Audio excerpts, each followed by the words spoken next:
तो आप सभी दर्शकों का हमारे YouTube चैनल टारगेट वीक 999 पर सभी का स्वागत है। तो पिछली वीडियो में हमने जो फंडा इस्तेमाल करा था, ना नो क्रिया दीदी नया मकान, ना से निकोलस लेबरी के बारे में बताया था, ला से लेबोशिए के बारे में बताया था, और ट्राउट के बारे में बताया था, और तुम्हारा डोबे राइनर के बारे में बताया था, ड्यूमा के बारे में बताया था, न्यूलैंड का अष्टक नियम भी बताया था, और हमारा काम जो रुक गया था वो रुका था मेंडलीफ।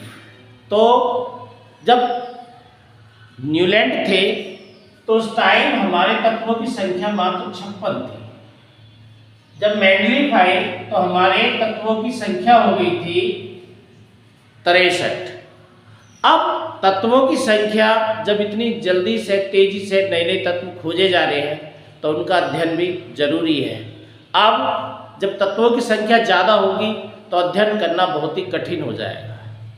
तो वैज्ञानिकों ने सोचा क्यों ना तत्वों को इस तरीके से विभाजित करा जाए, इस तरीके से बांटा जाए कि एक तत्व का अध्ययन करने से उस जैसे समान गुण वाले तत्वों का अध्ययन एक साथ हो जाए। तो इसके बारे में ये वैज्ञानिकों ने क्रमवाइज कदम उठाए, और जो अगला कदम आता है 1869 में रूसी वैज्ञानिक जो थे हमारे मेंडलीफ। तो मेंडलीफ का सबसे पहले पूरा नाम बताएंगे हम आपको। डिमिट्री, इनका पूरा नाम था डिमिट्री इवानोविच मेंडलीफ। तो इनका पूरा नाम था डिमिट्री इवानोविच मेंडलीफ। बहुत ही होशियार और श्रेणी के वैज्ञानिक थे। इन्होंने तत्वों को मौलिक गुण जो माना वो माना परमाणु भाग, और इन्होंने पहले एक नियम दिया जिसे कहते हैं मेंडलीफ का मूल आवर्त नियम। तो मेंडलीफ का मूल आवर्त नियम क्या है?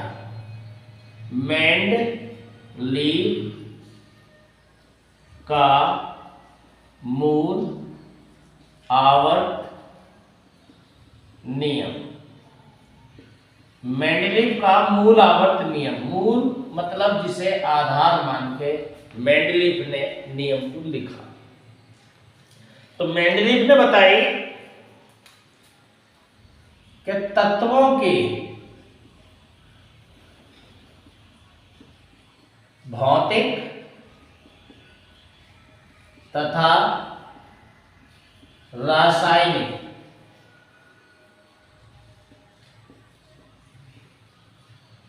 गुण उसके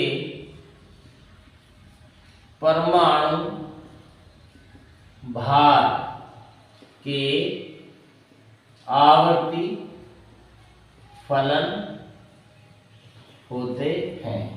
आवर्ती का मतलब क्या है?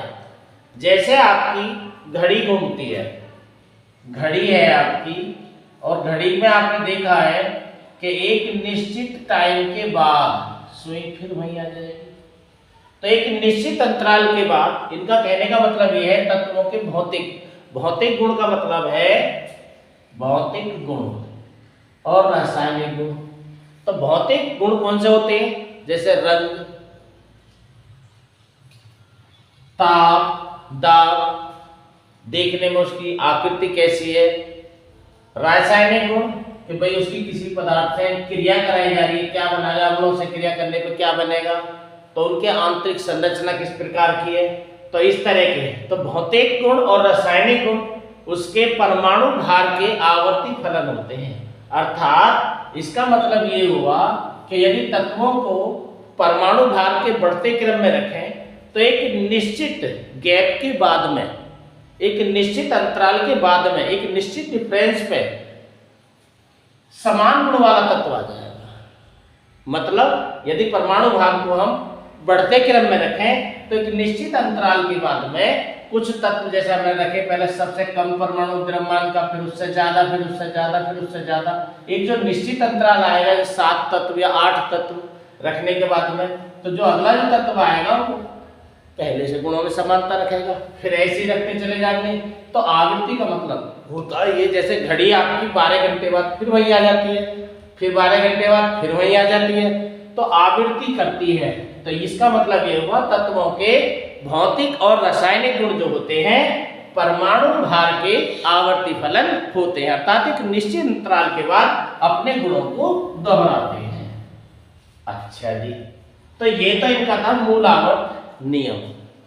फिर इन्होंने बनाई थी मूल आवर्त सारणी। मूल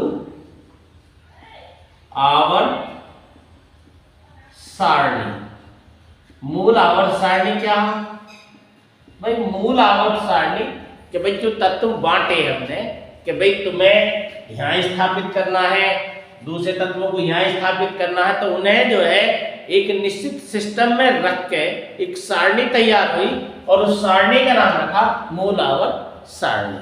वो सारणी किस प्रकार की? तो सबसे पहली बात बताऊं तुम्हें, तो उस मूल आवर्त सारणी में जो क्षैतिज पड़ी पंक्ति थी, क्षैतिज पंक्तियों की जो संख्या थी वो थी 12। ऐसे जो पड़ी हुई थी वो 12 पंक्ति थी।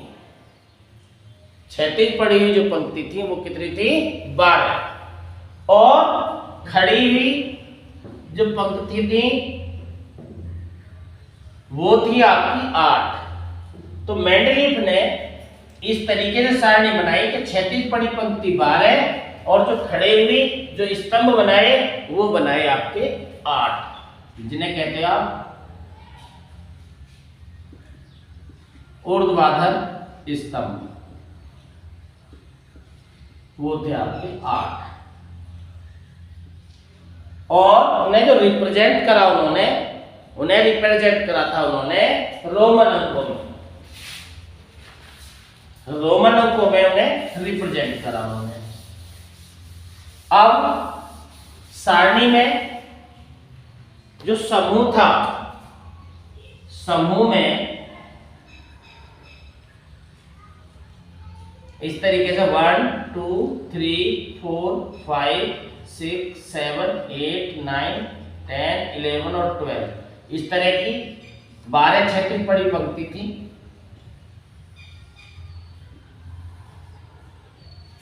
और 1 2 सेकेंड, थर्ड, फोर्थ, फिफ्थ, 6, 7 और ये 8, इस तरीके से 8 खड़े हुए कॉलम बनाए हुए हैं। ये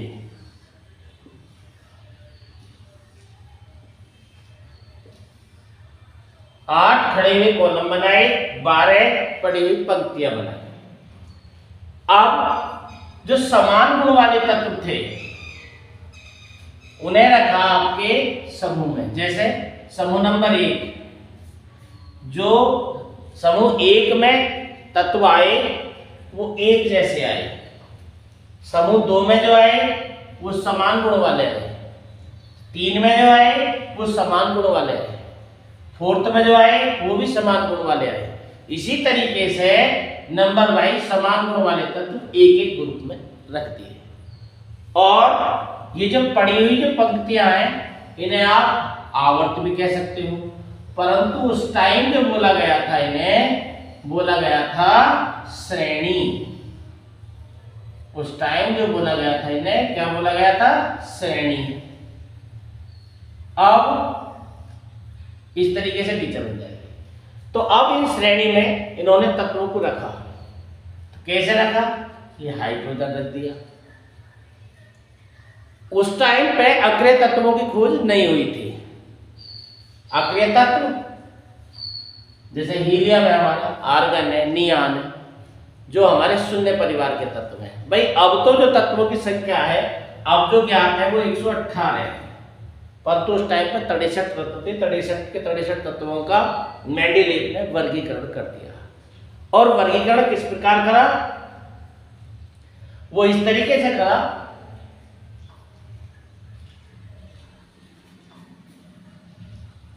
विव कन ऑफ नी, ये आगे खाली रहेगी जगह, ना मां आलू से पालक, सम किलो आर्गन फिर खाली से, इस तरीके से तत्वों को रखते चले गए। अब इन्होंने जब तत्व रखे, ये जगह खाली छोड़ दी,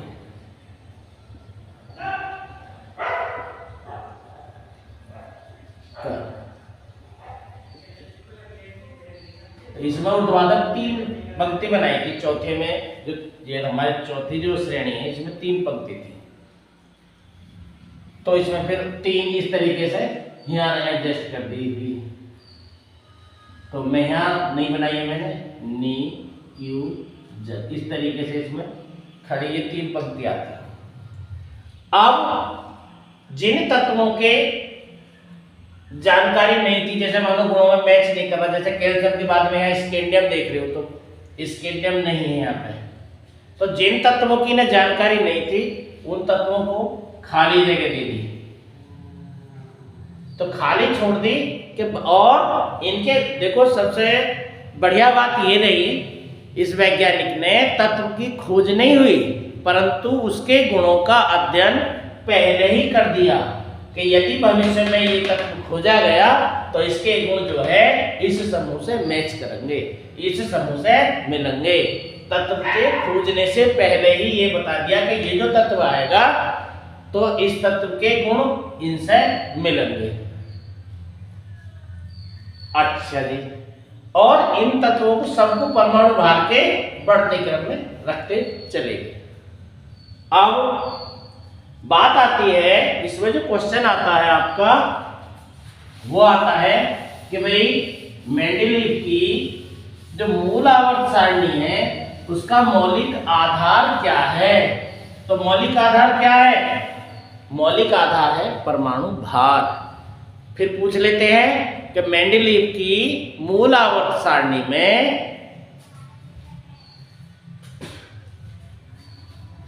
मेंडेलीव की मूल आवर्त सारणी में जो क्षैतिज पड़ी पंक्तियां थी वो कितनी थी? तो वो थी हमारी 12, और खड़े स्तंभ कितने थे? 8, और उस टाइम तत्वों की जो खोज हुई थी वो कितनी हुई थी? 63। और मेंडेलीव ने जो अपनी सारणी है उसमें जो है जो खाली स्थान छोड़े थे वो क्यों छोड़े थे? वो छोड़े थे कि भविष्य में यदि तत्व खोजे जाते हैं तो ये तत्व यहाँ इस समूह में आएंगे और इनके गुण ये होंगे। ठीक है, अब मेंडेलीव की सारणी से हमें क्या लाभ मिला, क्या उपयोग करा हमने? तो आती है मेंडेलीव की सारणी के उपयोग। तो मेंडेलीव की सारणी के क्या उपयोग हुए, क्या लाभ हुए हमें?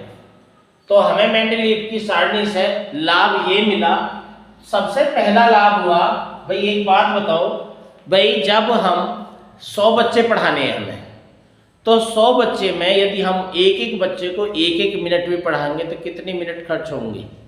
100 मिनट खर्च होगी। अगर वही बच्चे स्कूल प्रणाली के हिसाब से पढ़ाए जाएं, जैसे स्कूल में पढ़ाते हैं, उन्हें क्लास वाइज बांट दिया जाए तो शायद हो सकता है हमारा काम बहुत जल्दी समाप्त हो जाएगा और हम उन्हें बड़े अच्छे ढंग से पढ़ा सकते हैं। तो इसी प्रकार भाई जब मेंडेलीव ने तत्वों को अलग अलग समूह में बांट दिया तो अब बहुत सारे तत्व जो है एक समूह में आ गए। अब उस समूह के एक ही तत्व का अध्ययन करने से हमें बहुत सारे तत्वों के गुणों का अध्ययन हो गया।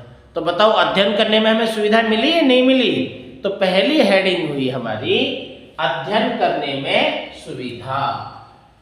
अध्ययन करने में सुविधा।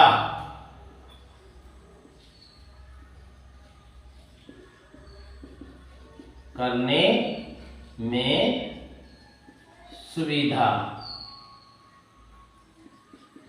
तो अध्ययन करने में हमें मिली सुविधा। कैसे कि पहले अब हम जो है एक ग्रुप के, यदि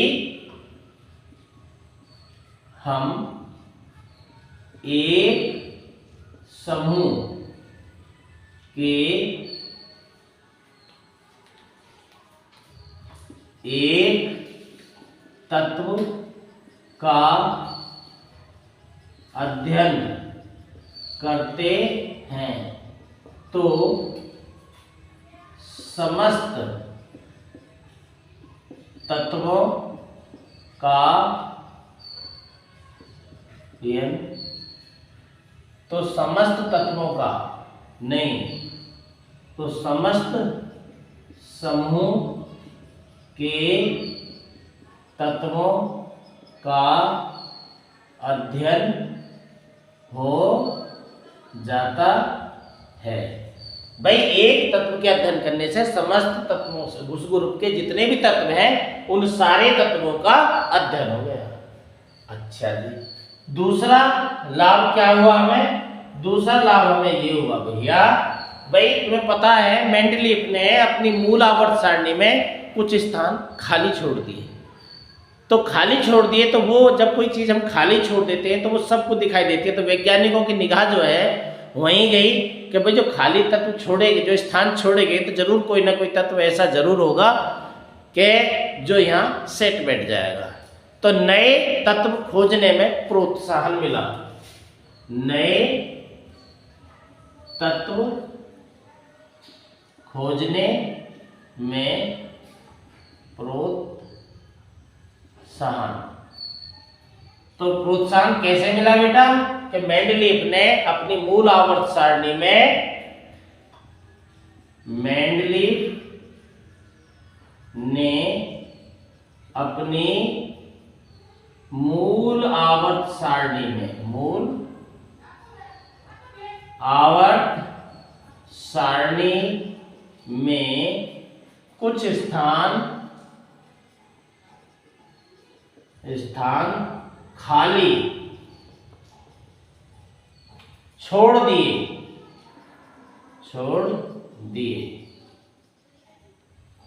जो नए तत्व खोजने, नए तत्वों को खोजने के लिए प्रोत्साहित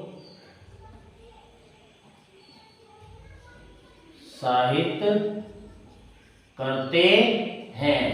जो नए तत्व खोजने के लिए हमें प्रोत्साहित करते हैं। अच्छा, एक और विशेषता रही, इन्होंने जो है एक सुविधा में ये मिली कि जो तत्व के परमाणु भार का शुद्धिकरण करने में, सही परमाणु भार ज्ञात करने में भी हमें इस सारणी से लाभ मिला। शुद्ध परमाणु भार ज्ञात करने में भी हमें लाभ मिलता। कैसे मिलता है? एक तत्व है बेरिलियम। बेरिलियम जिसका परमाणु क्रमांक है 3 और भार है 7 जैनमिन में। परंतु उस टाइम पे बेरिलियम का परमाणु भार जो था वो था 13.5, जो कि भाई बेरिलियम फिर कहाँ आना चाहिए? भाई 13.5, भाई 12 परमाणु भार होता कार्बन का, और उसके बाद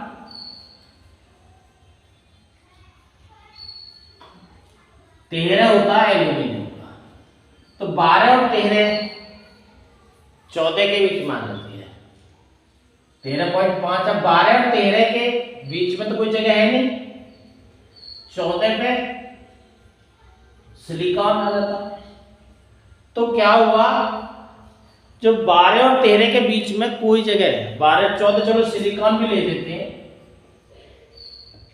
तो इन दोनों तत्वों के बीच में कोई जगह खाली नहीं थी, तो उसके हिसाब से बेरिलियम क्या आना चाहिए, कार्बन से तो बाद में आना चाहिए, और जो अगला तत्व आता है 14 पे सिलिकॉन है, तो सिलिकॉन से पहले आना चाहिए, जबकि इनके बीच में कोई स्थान खाली नहीं है, तो अब बेरिलियम को कहाँ रखा जाता है। तब इन्होंने देखा कि बेरिलियम जो है वो एल्यूमिनियम से विकर्ण बनाते हुए गुणों में समानता प्रदर्शित करता है।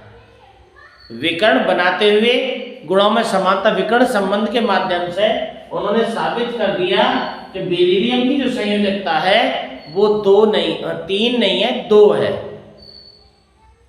और उसी से क्योंकि परमाणु भार बराबर होता है तुल्यांकी भार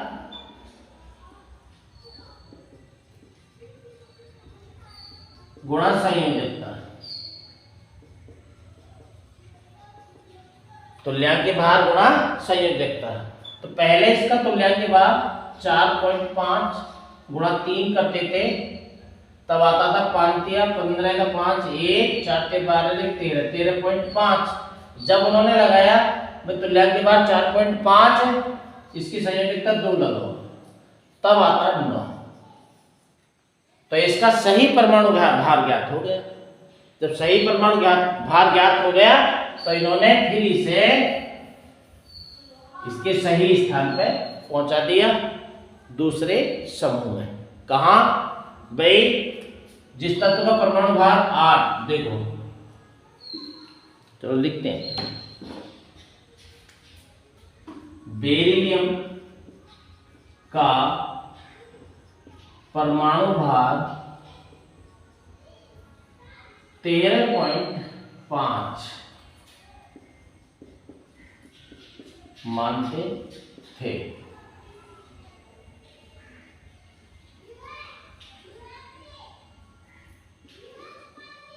क्योंकि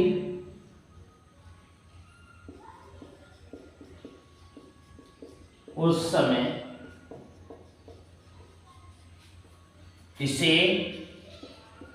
त्रिसंयोजी माना जाता था।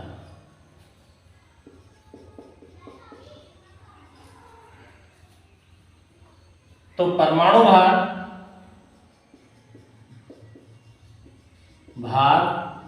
बराबर होता है तुल्यांकी भार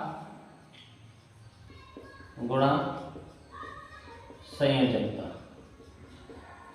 तो तुल्यांकी भार इसका 4.5 गुणा 3, तो उस हिसाब से 13.5। तो मेंडलीव ने देखा कि इस तत्व का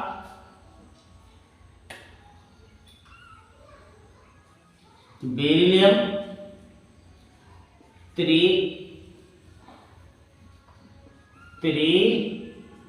संयोजी न होकर द्विसंयोजी है।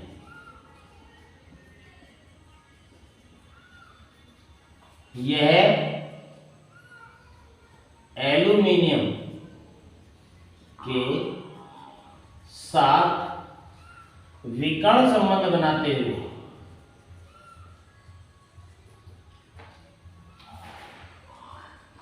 बनाते हुए गुणों में समानता दिखाता है। और ऐसा देखा क्यों गया? क्योंकि कार्बन, ये जो तत्व था 13.5, कार्बन से बाद में आना चाहिए और सिलिकॉन से पहले, जबकि इनके बीच में कोई स्थान खाली नहीं था। तब इन्होंने ये अनुमान लगाया कि इसकी जो संयोजकता है वो 3 ना होकर 2 है। बेरिलियम एल्यूमिनियम के साथ विकर्ण संबंध बनाता, मतलब विकर्ण संबंध बनाते हुए कुछ गुणों में समानता प्रदर्शित करता। तो कुछ गुण मिल रहे हैं, बाकी जो गुण हैं इसके सेकंड ग्रुप में मिलेंगे। तो फिर इसे